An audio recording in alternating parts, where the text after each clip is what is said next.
ហ្នឹងយើងចូលមើលកូដហើយយើងចូល search មើលកំហូច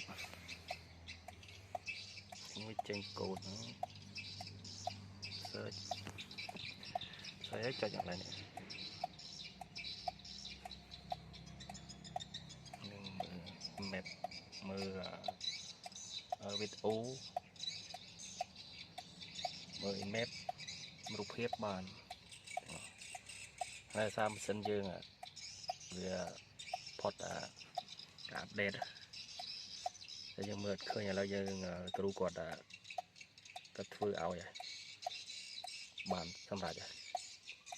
អរគុណច្រើន